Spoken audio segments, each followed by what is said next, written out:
वालेकुम क्लास 7 कैसे हैं आप सब। उम्मीद करती हूँ आप सब बिल्कुल ठीक होंगे और डेली बेस पे अपना काम लिखने के साथ साथ याद भी कर रहे होंगे। तो स्टूडेंट, लास्ट लेक्चर में हमने ग्रामर स्किल्स का यूनिट नंबर 9 स्टार्ट किया था, डिग्रीज ऑफ एडजेक्टिव। कल हमने उसकी एक्सरसाइज नंबर ए और एक्सरसाइज नंबर बी सॉल्व की थी एट पेज नंबर 47 और 48। आज हम स्टार्ट करेंगे exercise number C eight page number 48। So hurry up and open your grammar skills page number 48। और एक्सरसाइज सी पर आज की आपने डेट मेंशन कर लेनी है। तो आज हमारी डेट है 13, 9 एंड 21। ठीक है। तो बच्चों, इस एक्सरसाइज में हमने क्या करना है, राइट द करेक्ट कंपैरेटिव और superlative form in the empty columns.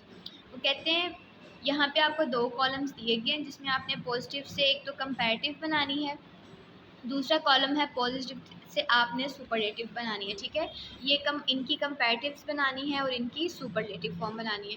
अब आपको कैसे पता चलेगा किन वर्ड्स के साथ आपने ER EST लगाना है, किन वर्ड्स के साथ मोर मोस्ट लगाना है।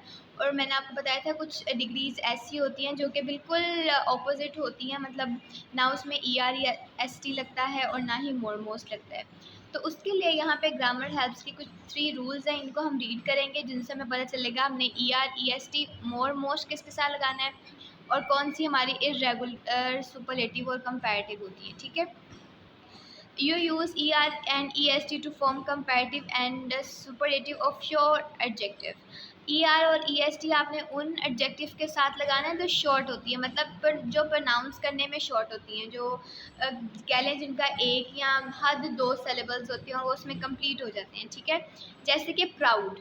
अब जब आप प्राउड को प्रोनाउंस करते हो तो कोई भी कह लें कि रिस्ट्रिक्शन नहीं आती, आप फ़ौरन से इस वर्ड को प्रोनाउंस कर देते हो प्राउड, यानी कि आपकी टंग की, आपके टीथ की कोई शिफ्टिंग नहीं होती। ठीक है, तो इट्स मीन ये शॉर्ट एडजेक्टिव है। इसके साथ इसकी कंपैरेटिव लिखेंगे तो ER लगाएंगे, सुपरलेटिव लिखेंगे तो EST। इस तरह नैरो, नैरो भी फ्रीक्वेंटली आपके मुंह से निकल आता है बगैर किसी रुकावट के। इट्स मीन इसके साथ भी हमने ER EST लगाना। सेकेंड फेज आ जाता है कि मोर और मोस्ट आपने कब लगाना है, ऐसे वर्ड्स जो कि प्रोनाउंस करने में लॉन्गर होते हैं उनके साथ आपने मोर मोस्ट लगाना होता है। मोर लगाते हैं हम कंपैरेटिव में और मोस्ट लगाते हैं सुपरलेटिव में। फॉर एग्जांपल ये वर्ड है एंशियस, अब आप इसको प्रोनाउंस करें एंशियस, तो ये देखें इसकी लेंथ जो है वो प्रोनाउंस करने की थोड़ी सी लंबी है ना as compare to proud narrow की, एंशियस। इसी तरह कंफर्टेबल, इसको भी आपको प्रोनाउंस करने में टाइम लग रहा है, तो जो लॉन्ग एडजेक्टिव्स होंगे उनके कंपैरेटिव्स के साथ हमने मोर लगाना है और उनके सुपरलेटिव के साथ मोस्ट लगाना है। ठीक है, थर्ड आ जाती है some adjectives have irregular comparative and superlative forms. कुछ एडजेक्टिव ऐसे होते हैं जिनकी जो कंपैरेटिव और सुपरलेटिव फॉर्म वो इर्रेगुलर होती है, मतलब ना उनके साथ ER EST आता है ना ही मोर मोस्ट आता है, बल्कि वो वर्ड पूरा ही चेंज हो जाता है। जैसे कि गुड, गुड की कंपैरेटिव फॉर्म होती है बेटर और सुपरलेटिव फॉर्म होती है बेस्ट। इसी तरह बैड है, बैड की कंपैरेटिव होती है वर्स और सुपरलेटिव होती है वर्स्ट। ठीक है, तो अब हम जो है ये एक्सरसाइज अपनी करेंगे। फर्स्ट हमारा वर्ड है डिफ़िकल्ट, डिफ़िकल्ट।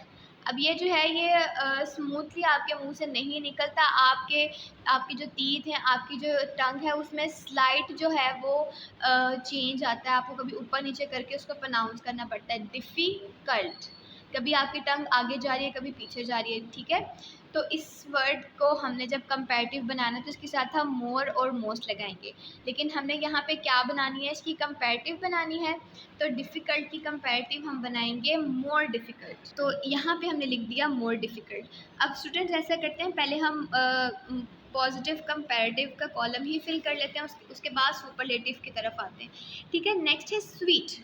अब स्वीट जो है ये देखें ये बिल्कुल कंटिन्यूसली आपके मुंह से ये वर्ड निकल आया, आपको कोई रुकावट का सामना नहीं करना पड़ा, स्वीट। ठीक है, तो इसकी जब हम कंपैरेटिव लिखेंगे, अब क्योंकि इसमें एक ही सिलेबल है और ये फ्रीक्वेंटली आपके माउथ से जब वो अटर हो गया तो इट्स मीन स्वीट की कंपैरेटिव फॉर्म होगी स्वीटर।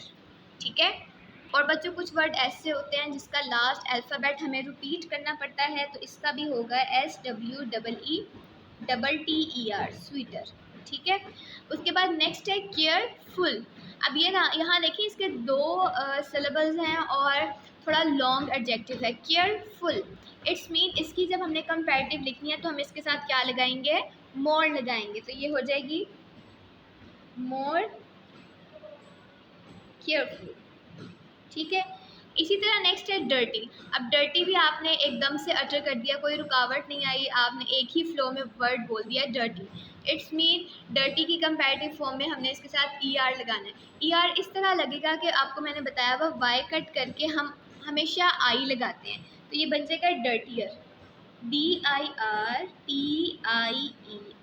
डर्टियर। इसी तरह वेट, वेट भी आपने जो है वो एज इट इज़ प्रोनाउंस किया है, कोई हर्डल कोई ऑब्स्ट्रैकल नहीं आती आपको बोलने में।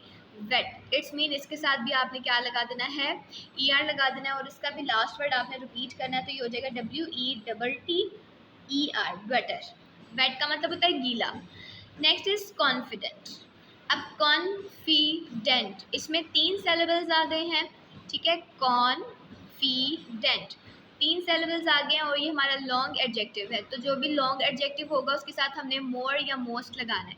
क्योंकि हम इसकी कर रहे हैं कंपैरेटिव, तो हम इसके साथ मोर लगाएंगे और ये बन जाएगा मोर कॉन्फिडेंट, मोर कॉन्फिडेंट। ठीक है। नेक्स्ट वर्ड है गुड। अब ये थोड़ा सा डिफरेंट हो गया। अब ये गुड जो है बच्चों, ये है इरेगुलर फॉर्म कह लें या इरेगुलर एडजेक्टिव कह लें। अब इसकी बिल्कुल चेंज होगी, जो हमने यहाँ पर पढ़ी भी थी। ये देखें, गुड की कंपैरेटिव फॉर्म होती है बेटर और सुपरलेटिव होती है बेस्ट। तो हमने यहाँ पे गुड की कंपैरेटिव फॉर्म लिखनी है, दैट इज़ बेटर। ठीक है, BETTER, बेटर। ठीक है। नेक्स्ट है स्केयर्ड, स्केयर्ड। अब जब आप इसको पढ़ रहे हैं तो आपके जो माउथ के जितने भी ऑर्गन्स हैं उनमें भी चेंज आ रहा है। स्केयर्ड, आपकी टंग जो है वो आपके ऊपर वाले हिस्से को जो है वो टच कर रही है। पहले आप पढ़ते हैं स्केयर्ड, तो ये देखिए आपके माउथ के ऑर्गन्स में भी चेंज आ रहा है। इट्स मीन ये आपका लॉन्ग एडजेक्टिव है, तो आप इसके साथ मोर और मोस्ट यूज़ करेंगे। क्योंकि यहाँ पे अभी हम लिख रहे हैं इसकी कंपैरेटिव फॉर्म, तो हम इसके साथ लगाएंगे मोर, मोर स्केयर्ड, SCARED, स्केयर्ड, मोर स्केयर्ड। ठीक है। तो कंपैरेटिव वाला कॉलम हमने कंप्लीट कर लिया। अब हम आते हैं सुपरलेटिव की तरफ। तो सुपरलेटिव में हमारे पास वर्ड है शैलो। ठीक है, शैलो। शैलो भी एक फ्लो के साथ आपके मुंह से जो है वो निकलता है, अटर होता है, तो इट्स मीन इसके साथ हमने सिंपल क्या लगा देना है, EST लगा देना, तो इसकी सुपरलेटिव फॉर्म बन जाएगी शैलोएस्ट। ठीक है। नेक्स्ट देखिए, नेक्स्ट वर्ड है हमारा हार्ड। हार्ड प्रोनाउंस करें, ये भी एक फ्लो के साथ आपके मुंह से जो है वो निकलता है, तो इट्स मीन हार्ड की भी हमने क्या लगा देनी है, इसके साथ सिंपल EST लगाएंगे, दैट विल बी हार्डेस्ट। ठीक है। And next is bad. So student, bad is an irregular adjective. तो बैड की जो होती है superlative form, that is worst. Bad की कंपैरेटिव फॉर्म होती है वर्स, WORSE, वर्स, और सुपरलेटिव फॉर्म होती है वर्स्ट। यहाँ पे एज एग्जांपल भी आपके लिए कोड किया गया, बैड, वर्स, वर्स्ट। अब क्योंकि हम इसकी सुपरलेटिव लिख रहे हैं तो यहाँ पे हम लिखेंगे वर्स्ट, WORST, वर्स्ट। अब यहाँ पे देखिए नेक्स्ट वर्ड है अमेजिंग। इसको प्रोनाउंस करें, अमेजिंग। अब इसमें भी आपके जो माउथ ऑर्गन्स हैं उनमें काफ़ी शिफ्ट आ रहा है, चेंज आ रहा है, तो इट्स मीन ये अब आपका वो वाली होगी। अब आपने इसके साथ मोर या मोस्ट लगाना होगा। ठीक है। तो अब क्योंकि हमने सुपरलेटिव डिग्री लगानी है, बनानी है, तो हम इसके साथ क्या लगाएंगे, मोस्ट, तो ये बन जाएगा मोस्ट अमेजिंग। ठीक है, most amazing. Next is fine. Fine pronounce करें तो ये एक फ्लो के साथ आपके मुंह से निकल रहा है, और एक बहुत ही शॉर्ट एडजेक्टिव कह लें आप। तो शॉर्ट एडजेक्टिव के साथ यहाँ तो हमने ER लगाना होता है, यहाँ EST। हमारी ये वो है सुपरलेटिव है, तो इसके साथ हम EST लगाएंगे और ये बन जाएगा फाइनेस्ट। E ऑलरेडी लगा हुआ है तो हम इसके साथ ST लगा देंगे, FINEST, finest. Next word is obvious. इसको प्रोनाउंस करें, ऑब्वियस। अब यहाँ पे देखिए इसमें भी आपके माउथ ऑर्गन में शिफ्ट आ रहा है, चेंज आ रहा है। कभी आप ऊपर को लेकर जाते हैं अपनी टंग को, कभी नीचे को। ठीक है। तो जब चेंज आएगा आपके माउथ ऑर्गन्स में, इट्स मीन ये लॉन्ग एडजेक्टिव है। ठीक है। तो लॉन्ग एडजेक्टिव के साथ आपने मोर, मोस्ट लगाना है। सुपरलेटिव में ऑब्वियस के साथ आएगा मोस्ट, तो ये बन जाएगा मोस्ट ऑब्वियस। ठीक है, नेक्स्ट इज सिंपल। अब सिंपल भी आपके मुंह से जो है वो एक फ्लो के साथ जो है वो अटर हो रहा है, निकल रहा है, इट्स मीन सिंपल आपकी फर्स्ट कैटेगरी से बिलोंग करता है, जिसमें आपने कंपैरेटिव के साथ ER और सुपरलेटिव के साथ EST लगाना होता है। ठीक है, तो ये बन जाएगा सिंपलेस्ट। अब सिंपलेस्ट कैसे बनेगा, ई ऑलरेडी लगा हुआ है तो हमने इसके साथ ST लगा देना है, SIMPLEST, सिंपलेस्ट। ठीक है, नेक्स्ट देखिए अडोरेबल, इसको प्रोनाउंस करें एडोरेबल, एडोरेबल। अब इसमें देखिए 3 सेलेबल्स हैं, इसमें ये आपका लॉन्ग एडजेक्टिव है, तो लॉन्ग एडजेक्टिव बनाएंगे तो सुपरलेटिव के साथ हम लगाएंगे मोस्ट, तो ये आपका बन जाएगा मोस्ट एडोरेबल, मोस्ट एडोरेबल। ठीक है, सो क्लास 7 ये था आपका आज का लेक्चर। आई होप आपको इनकी समझ आई होगी कि ER EST हमने किस सिचुएशन में लगाना है, मोर मोस्ट कब लगाना है, और इरेगुलर एडजेक्टिव्स कैसी होती हैं। ठीक है, तो आपने इसको नीट हैंड राइटिंग में अपनी ग्रामर स्किल्स पे सॉल्व करना है। इंशाल्लाह नेक्स्ट लेक्चर में हम नेक्स्ट एक्सरसाइज स्टार्ट करेंगे। टिल देन टेक केयर, अल्लाह हाफिज़।